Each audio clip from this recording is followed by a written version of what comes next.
องค์การแค่นานาชาติประจำลาวร่วมกับสมาคมนักข่าวแห่งสาธารณรัฐประชาธิปไตยประชาชนลาวจัดฝึกอบรมการรายงานข่าวภายใต้หัวข้อการรายงานข่าวปัญหาสีเขียว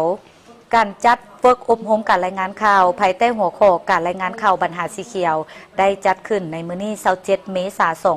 2026อยู่นครหลวงเวียงจันทน์โดยมีทานทองโลดดวงสวรรค์คณะบริหารงานสมาคมนักข่าวแห่งสาธารณรัฐประชาธิปไตยประชาชนลาวท่านนางแก้วปารินาวงศ์โพสีอำนวยการฝ่ายบริหารและการเงินองค์การแค่นานาชาติประจำลาวมีหัวหน้าห้องหัวหน้ากรม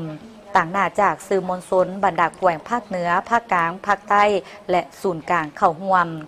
โครงการนี้เพื่อการสร้างความเข้มแข็งให้สื่อมวลชน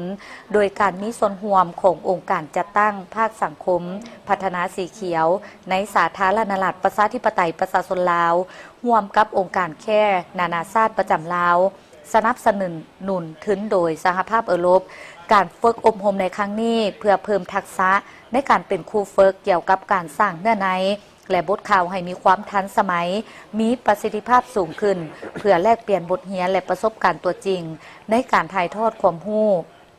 ระหว่างนักวิชาการและผู้เชี่ยวชาญจากต่างประเทศเพื่อสร้างเครือข่ายการร่วมมือที่เข้มแข็งในการเผยแพร่ข้อมูลข่าวสารที่เป็นประโยชน์แก่สังคม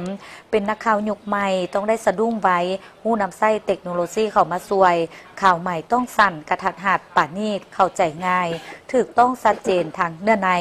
ด้านหลักไวยากรณ์และมีความรับผิดชอบเพราะคนส่วนหลายแม่นอ่านข่าวอยู่โทรศัพท์มือถือการเขียนต้องบ่ยาวและบ่ซับซ้อน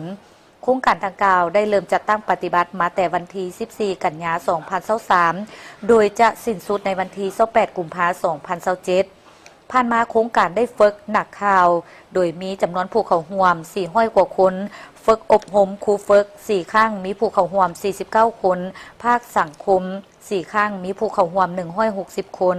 ผู้นำไส้สื่อทั่วไป2ครั้งมีผู้เข้าร่วม80 คนภาครัฐ3ครั้งมีผู้เข้าร่วม60 คนในปีที่3ภาครัฐปีที่2 3ครั้งมีผู้เข้าร่วม60 คน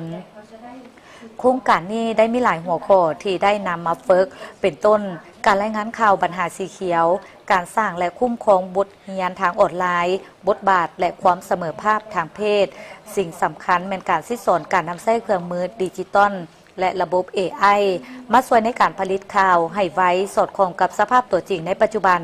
โดยเชิญเอาบุคลากรจากหลายองค์การสื่อมาร่วมเป็นต้นโทรภาพแห่งชาติลาววิทยุกระจายเสียงแห่งชาติลาวสถาบันสื่อมวลชนหนังสือพิมพ์ภาษาต่างประเทศหนังสือพิมพ์ประชาชนหนังสือพิมพ์ข่าวสารประเทศลาว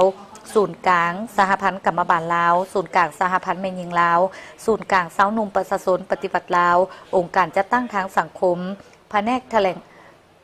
กวัฒนธรรมและการท่องเที่ยวนครหลวงเวียงจันทน์วิทยุโทรภาพแขวงหลวงพระบางวิทยุโทรภาพแขวงจำปาสักและนักข่าวจากองค์การสื่อในขอบเขตทั่วประเทศ